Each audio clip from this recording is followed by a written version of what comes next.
अक्टूबर में बिहार आएंगे राष्ट्रपति रामनाथ कोविंद। विधानसभा शताब्दी समारोह में करेंगे शिरकत।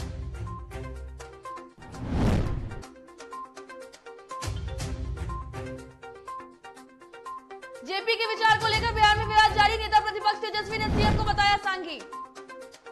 बिहार पंचायत चुनाव के प्रथम चरण के मतदान के लिए शुरू हुआ नामांकन। पहले दिन 387 प्रत्याशियों ने ऑफलाइन भरा पर्चा।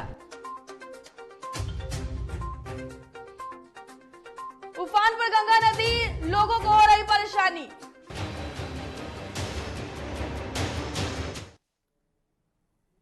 नमस्कार, डीटीवी भारत में आपका स्वागत है। मैं हूं पूजा वर्मा और अब खबरें विस्तार से। अगले महीने राष्ट्रपति रामनाथ कोविंद बिहार आएंगे। राष्ट्रपति बिहार विधानसभा शताब्दी समारोह में भाग लेंगे। विधानसभा अध्यक्ष विजय कुमार सिन्हा के निमंत्रण को उन्होंने स्वीकार कर लिया है, जिसकी जानकारी स्पीकर ने खुद दी है। जानकारी के अनुसार राष्ट्रपति ने अक्टूबर माह में दुर्गा पूजा के बाद इस कार्यक्रम के लिए समय देने की बात कही। गौरतलब है कि विधानसभा अध्यक्ष इससे पहले भी राष्ट्रपति और प्रधानमंत्री से मिल चुके हैं और आज उसी समय भी आश्वासन मिला था, लेकिन फिर से कोरोना संक्रमण बढ़ने के बाद राष्ट्रपति के आने का तिथि तय नहीं हो पाया, लेकिन अब एक बार फिर से सहमति हो गई है।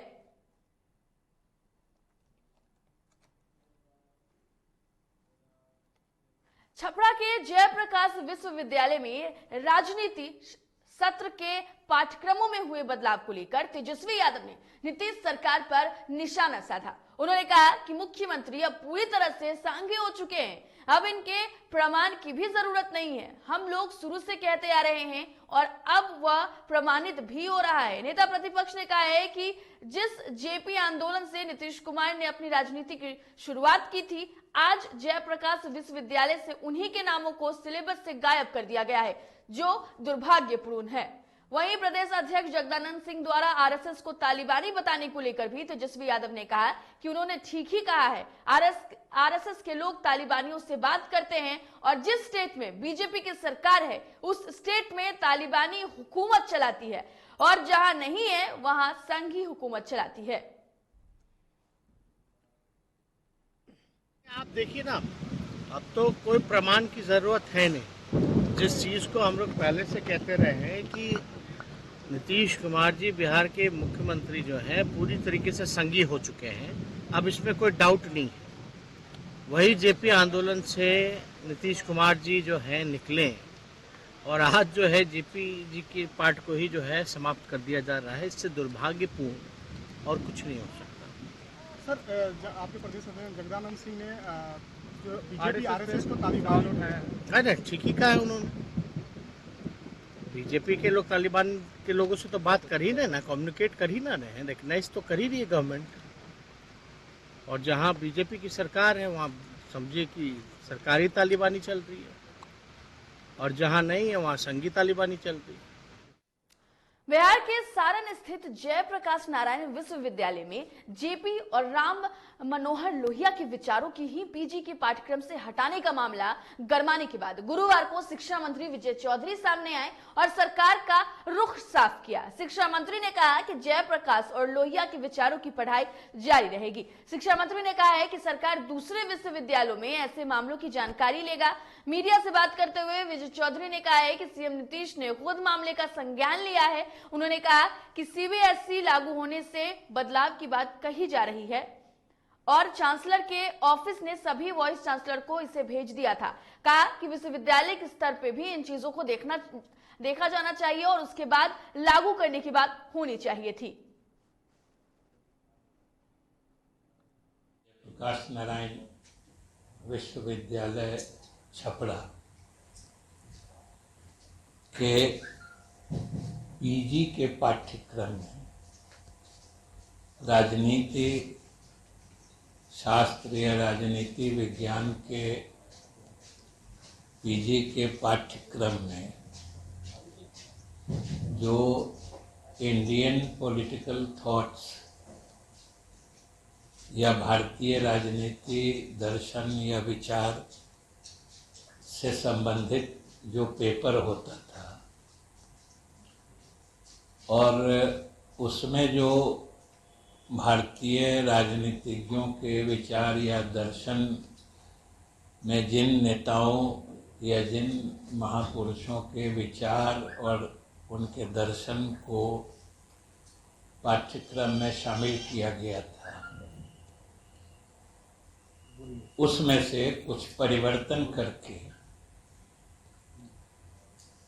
कुछ लोग, कुछ महापुरुषों के विचार या उनके दर्शन के बारे में पढ़ाई को पाठ्यक्रम से बाहर किए जाने की बात आई है।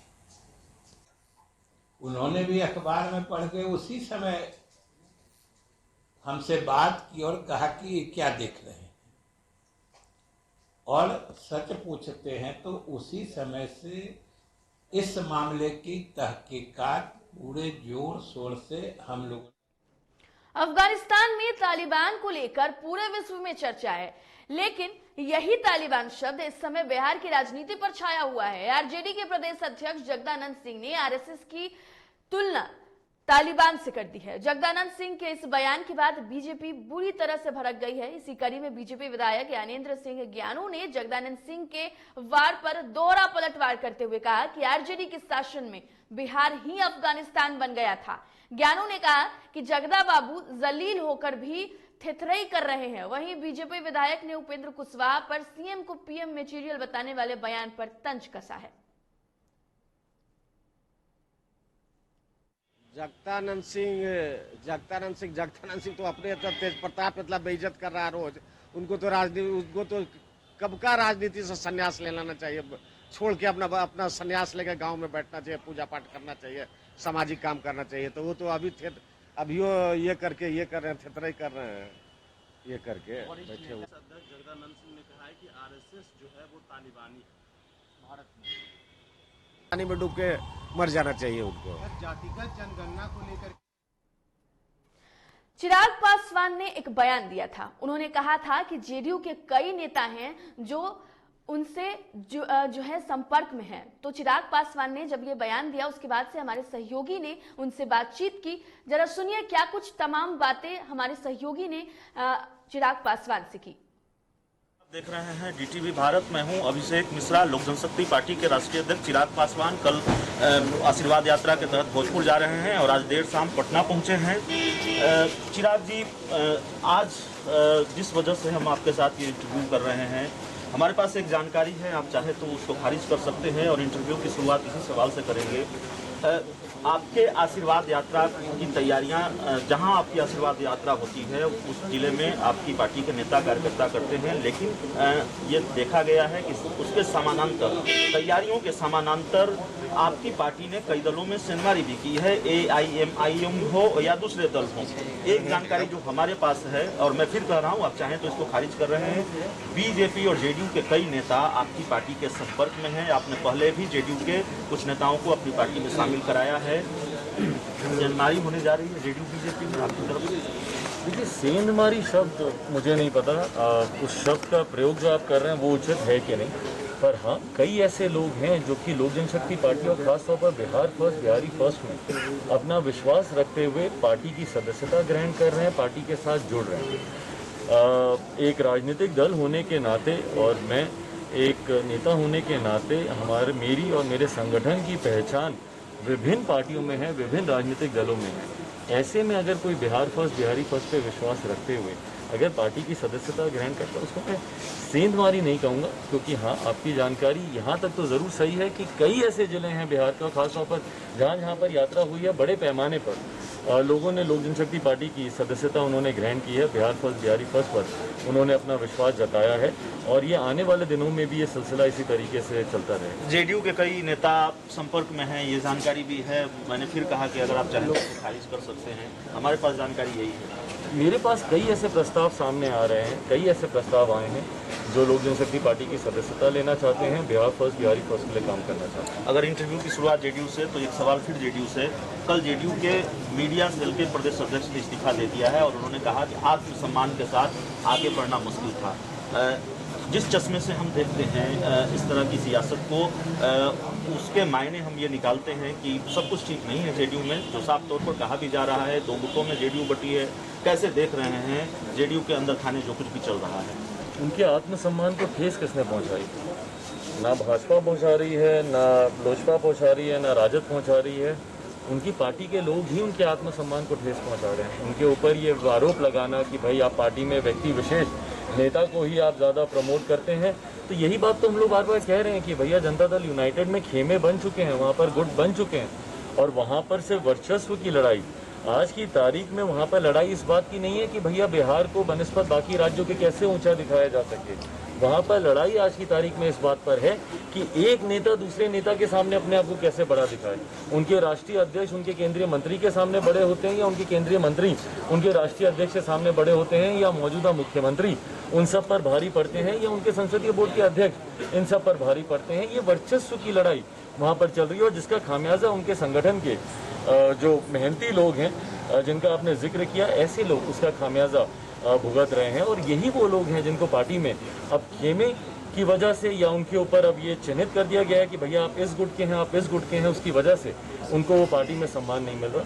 और जिसकी वजह से आप देखेंगे, मैंने तो अभी से ही नहीं, मैं बहुत समय से इस बात को कह रहा हूँ कि जनता दल यूनाइटेड में आने वाले दिनों में और बहुत बड़ी टूट देखने को मिलेगी। बहुत जल्दी एक सवाल आपने ये कहा कि अभी हमारा फोकस विधानसभा चुनाव को लेकर नहीं है, अभी हमारा फोकस आशीर्वाद यात्रा को लेकर है, किसके साथ गठबंधन होगा। लेकिन आरजेडी ये नसीहत दे रही है आपको कि आपको दो नाव की सवारी नहीं करनी चाहिए। आरजेडी के प्रधान प्रवक्ता हैं भाई वीरेंद्र, उन्होंने कहा है कि चिराग जी को ये तय करना होगा वो क्या फैसला लेते हैं, दो नाव की सवारी नहीं करनी चाहिए। नहीं, मैं तय कर लूँगा इस निर्णय को। बहुत समय पर आने पर मैं इस निर्णय को ज़रूर लूँगा। फिलहाल जैसा मैंने कहा कि मेरी प्राथमिकता मेरी पार्टी मेरे संगठन को मजबूत करना है। इस यात्रा के माध्यम से भाई आप खुद देख रहे हैं, आप मुझे टोक दीजिएगा तुरंत अगर मैं बड़ी बात करूं, आप खुद देख रहे हैं जो एक अपार जन सैलाब इस यात्रा को अपना समर्थन दे रहा है, बड़ी संख्या में लोग पार्टी के साथ जुड़ रहे हैं। तो मेरा उत्तरदायित्व, मेरी प्राथमिकता उनको अपने साथ संजोना है, उनको बिहार फर्स्ट, बिहारी फर्स्ट के कार्य में उनको लगाना है। तो मेरी प्राथमिकता आज की तारीख में गठबंधन नहीं है। गठबंधन भी क्योंकि ये चुनावी प्रक्रिया होती है, तो जैसे ही चुनाव सर पर होंगे गठबंधन का स्वरूप भी समय पर तय कर लिया जाएगा। बट अभी आज की तारीख में मेरी प्राथमिकता सिर्फ और सिर्फ मेरी पार्टी। और यूपी में तो चुनाव है, यूपी चुनाव लड़ेंगे, किसके साथ लड़ेंगे? बिल्कुल, लोक जनशक्ति पार्टी उत्तर प्रदेश का भी चुनाव लड़ेगी, और हर राज्य की तरह हम लोगों ने उत्तर प्रदेश की इकाई को स्वतंत्रता दी है कि वो जिस भी गठबंधन के साथ वो चुनाव लड़ना चाहें, तो ये राज्य इकाई तय करेगी। बहुत जल्द मुझे लगता है कि उनका औपचारिक प्रस्ताव लोक जनशक्ति पार्टी के केंद्रीय संसदीय बोर्ड में भी आएगा, और उसके बाद इसका एक आखिरी सवाल, 12 जनपद के बंगले को लेकर कई तरह की खबरें चल रही थी हाल के दिनों में, एक्सटेंशन शायद आपने मांगा है, उसको लेकर क्या होगा? देखिए, मुझे नहीं लगता कि एक घर कोई ऐसा सार्वजनिक विषय है जिसके बारे में मैं टिप्पणी करूं, बट फिलहाल क्योंकि आपने इस प्रश्न को पूछा, मैं अभी 12 जनपद में हूं और रहूंगा। तो चिराग पासवान हमारे साथ थे, लोक जनशक्ति पार्टी के राष्ट्रीय अध्यक्ष, और इनसे हम बातचीत कर रहे थे। कई सवाल, यूपी चुनाव से जुड़े हुए सवाल, बिहार की राजनीति के मौजूदा घटनाक्रमों से जुड़े हुए सवाल, जिस पर जवाब तलाशने की हमने कोशिश की है। इस पूरे इंटरव्यू में इतना ही। कैमरामैन अनीस के साथ DTV भारत के लिए अभिषेक मिश्रा, पटना। रुख कर लेते हैं इस वक्त की बड़ी खबर का। इस वक्त की बड़ी खबर आपको बता दें, जहां बिहार प्रशासनिक अधिकारियों का तबादला हुआ है। तो बिहार प्रशासनिक सेवा के अधिकारियों का तबादला हुआ है। बड़ी खबर इस वक्त की आपको बता रहे हैं, जहां 87 अधिकारियों का तबादला हुआ है। तो बड़ी खबर इस वक्त की आपको बता रहे हैं, जहां 21 IAS को नई जिम्मेदारी दी गई है। और बता दें आपको कि 108 अधिकारियों के तबादले में 10 DDC, और बता दें आपको कि कई IAS अधिकारी शामिल हैं। सरकार ने जो अधिसूचना है वो जारी कर तमाम जानकारी दी है। तो बड़ी खबर इस वक्त की आपको बता रहे हैं, जहां बिहार प्रशासनिक सेवा के अधिकारियों का तबादला हुआ है।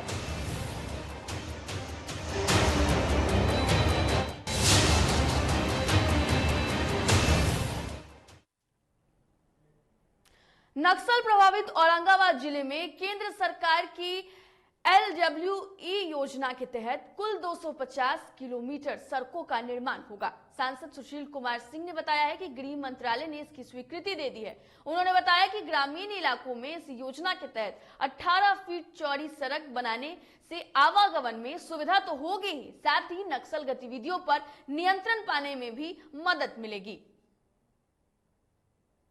सरकार की एक योजना है भारत माला परियोजना, और उसी परियोजना के तहत ये सड़क बन रही है जो औरंगाबाद ज़िले के मदनपुर और गया ज़िले के आमस के बीच से शुरू होगी, पटना होते हुए दरभंगा जयनगर तक की सड़क जाएगी। दानापुर के शाहपुर थाना क्षेत्र के दानापुर उसरी मार्ग के ढिबड़ा गांव के पास ऑटो और बाइक की आमने सामने टक्कर हो गई। टक्कर इतनी जोरदार थी कि मौके पर ही 3 व्यक्ति की मौत हो गई। वहीं घटना की जानकारी मिलते ही मृतक के परिजनों में कोहराम मच गया है। घटना के संबंध में बताया जा रहा है कि तीनों घर से फॉर्म भरने के लिए बाइक पर सवार होकर जा रहे थे। इसी दौरान ढिबड़ा गांव के पास तेज रफ्तार ऑटो ने सीधी टक्कर में तीनों की मौत हो गई। आनंद बाजार से दूसरे मार्ग पर ढिबड़ा मोड़ के पास सवार ऑटो एवं मोटरसाइकिल में टक्कर होने के कारण 3 व्यक्ति की मृत्यु हुई है। सबको अनुमंडलीय अस्पताल दानापुर जाकर पोस्टमार्टम की प्रक्रिया करवाई गई है। सुपौल के त्रिवेणीगंज में सड़क निर्माण में बरती गई अनियमितता का भारी विरोध किया गया था, जिसकी जांच के आदेश जिलाधिकारी सुपौल ने दिया। जांच टीम ने स्थल पर पहुंच घटिया सड़क निर्माण की बारीकी से जांच की और सड़कों के कई हिस्सों से मटेरियल भी कलेक्ट किया। 2 संसदीय जांच टीम में शामिल सदस्य योगेंद्र कुमार, कार्यपालक अभियंता पथ निर्माण विभाग सुपौल ने बताया कि जांच के उपरांत प्रथम दृश्य में सड़क के निर्माण में अनियमितता बरती गई है, साथ ही घटिया मटेरियल का भी उपयोग किया गया है। लोगों के कंप्लेंट पे जांच की गई थी। प्रथम दृष्टया इस रोड में गड़बड़ी मुझे दिखी थी, क्योंकि तकनीकी पदाधिकारी के द्वारा जब तक इसकी जांच न हो जाए तो उसके लिए मैंने अनुरोध किया था जिला पदाधिकारी महोदय को टेक्निकल एक्सपर्ट की टीम गठित करने। तो आरसीडी के एक्जीक्यूटिव इंजीनियर की टीम हमारे साथ लगाई गई। आज उसकी जांच हम लोगों ने की। खगड़िया जिले में गंगा के पानी में कमी देखने को मिल रही है। वहीं बाढ़ के पानी अपने पीछे किसानों के लिए बर्बादी छोड़ जा रही है, जिसकी सुध लेने के लिए ना तो बिहार सरकार ना ही जिला प्रशासन मुस्तैद दिख रही है। पशुपालकों के चेहरे पर जो बेबसी और दर्द झलक रही है उसका बयान नहीं कर सकते हैं। पशुपालक एनएच के किनारे मवेशी को रखकर अपना जीवन यापन कर रहे हैं। पशुओं का सारा चारा बाढ़ के पानी में डूब गया है। में कितनी परेशानी होती है? 40 पर रोज भाड़ा ले से गरीब कहाँ से लाते हैं? जजुआ मिले छे, एक छोड़ नहीं ले छे। जजुआ मिले छे वजह रोज जाए छे। आए सनहा, आए पचबी, आए बलिया, डंडारी, करतारपुर। ये सब बेगूसराय में पड़ता है। बेगूसराय से लाते हैं खगड़िया में। मोतिहारी में लगातार हो रही बारिश से एक ओर जहां जिले के सभी नदी नाले और जलाशय पूरी तरह से लबालब हैं, वहीं पानी के दबाव में जिले में बाढ़ ने दस्तक दे दी है, जिसके कारण सुगौली, रामगढ़वा और संग्रामपुर के बाद अब बाढ़ ने तेतरिया प्रखंड को अपना नया ठिकाना बनाया है, जहां के दर्जनों गांवों में बाढ़ का पानी प्रवेश कर तबाही मचा रहा है। वहीं क्षेत्र में आई तीसरी बार की बाढ़ ने जहां सैकड़ों घरों को अपना निशाना बनाया, वहीं कोठी मार्ग पर बाढ़ का पानी चढ़ गया। दरभंगा में 2 महीने की भीषण बारिश और बाढ़ की तबाही झेल रहे बाढ़ पीड़ितों की धैर्य की परीक्षा जिला प्रशासन अब न ले। बाढ़ पीड़ितों को युद्ध स्तर पर बाढ़ राहत वितरण शुरू करे। भाकपा माले के राज्य कमेटी सदस्य अभिषेक कुमार ने कहा कि बाढ़ पीड़ितों पर मुकदमा कर जिला प्रशासन का बाढ़ पीड़ित विरोधी चेहरा उजागर हुआ है। उन्होंने कहा कि मुकदमा और दमन से बाढ़ पीड़ितों की आवाज नहीं बंद होने वाली है। अगर 2 दिनों में राहत देने की घोषणा नहीं हुई तो अनशन शुरू किया जाएगा। पीड़ितों को राहत देना होगा, अगर मगर बंद करो। बाढ़ पीड़ितों पर मुकदमा करने वाली मुंबई पुलिस हाय हाय, बाढ़ पीड़ितों पर मुकदमा करने वाले सदर सीओ हाय हाय, इंकलाब जिंदाबाद, भाकपा वाले जिंदाबाद। बाढ़ पीड़ितों को राहत देना होगा, अगर मगर बंद करो। राजधानी पटना में गंगा नदी के जलस्तर में एक बार फिर वृद्धि हुई है। कई घाटों पर गंगा का जलस्तर खतरे के निशान से ऊपर बह रहा है। इधर गांधी घाट की बात करें तो वहां भी जो गंगा का जलस्तर है उसमें भारी वृद्धि हुई है। आपको बता दें कि राज्य की कई नदियां फिलहाल खतरे के निशान से ऊपर बह रही है और ऐसे में कई जिलों में बाढ़ का खतरा है। वहीं अगर पटना की बात कर ले तो पटना में भी कई ऐसे घाट हैं जहां का जलस्तर काफी ज्यादा बढ़ गया है, खतरे के निशान से ऊपर बढ़ रहा है। ऐसे में पटना में भी जो बाढ़ की आशंका है वो भी बढ़ गई है। स्थितियों को लगातार प्रशासन के द्वारा मॉनिटर किया जा रहा है, लेकिन बाढ़ की अगर हम बात करें तो बिहार के कई ऐसे जिले हैं, पटना की कई ऐसे घाट हैं जहां पर नदियों का जो जलस्तर है उसमें वृद्धि देखी जा रही है, जिसकी वजह से बाढ़ का खतरा बना हुआ है। झारखंड संयुक्त असैनिक परीक्षा यानी कि पीटी 2021 आगामी 19 सितंबर को आयोजित किया जाएगा। इसको लेकर पूर्वी सिंहभूमि जिला प्रशासन की ओर से गुरुवार को एक अहम बैठक आयोजित की गई, जिसमें जिले के सभी परीक्षा केंद्रों की समीक्षा करते हुए कई महत्वपूर्ण दिशा निर्देश जारी किए गए हैं। जानकारी देते हुए एडीएम लॉ एंड ऑर्डर ने बताया कि जिले में कुल 101 परीक्षा केंद्र बनाए जा रहे हैं। इनमें 90 परीक्षा केंद्र शहरी क्षेत्र में, जबकि 11 परीक्षा केंद्र घाटीशील अनुमंडल क्षेत्र में बनाए गए हैं। उन्होंने बताया कि कदाचार मुक्त परीक्षा को लेकर विशेष दिशा निर्देश जारी किए गए हैं। इसके अलावा कोविड-19 प्रोटोकॉल का भी पूरी तरीके से पालन किया जाएगा। बताया गया कि लगभग 43,000 छात्र इस परीक्षा में शामिल होंगे और 2 पालियों में परीक्षा आयोजित की जाएगी। कैसे सीटिंग अरेंजमेंट कैसे करना है, कोविड-19 को देखते हुए क्या क्या प्रिकॉशन लेनी है, कितने पालियों में एग्ज़ाम होनी है, कितने समय पे एग्ज़ाम होना है, कितने बजे क्वेश्चन पेपर पहुंचेंगे, कितने घंटे की परीक्षा होगी, इन सारी चीज़ों का वर्णन किया। कैसे एग्ज़ाम समाप्ति के बाद कैसे क्वेश्चन पेपर को फिर बैक ट्रेजरी को भेजना है, इन सारी बातों को हम लोग बताया। अच्छा, हम लोग का हर सेंटर में एक स्टैटिक दंडाधिकारी होंगे, मतलब आपका एक दंडाधिकारी स्टैटिक होगा और एक दंडाधिकारी फ्लाइंग में रहेगा और 2-3 सेंटर को देखेगा और जब चाहे तब जाकर के उसकी चेक करेगा। और हमेशा हर में फोर्स रहेंगे, पुलिस पदाधिकारी रहेंगे और साथ साथ वीडियोग्राफी होगा और साथ साथ CCTV का भी वहाँ पे व्यवस्था की गई। फिलहाल इस बुलेटिन में इतना ही। देश और दुनिया की तमाम खबरों के लिए देखते रहिए DTV भारत। मुझे दीजिए इजाजत, नमस्कार।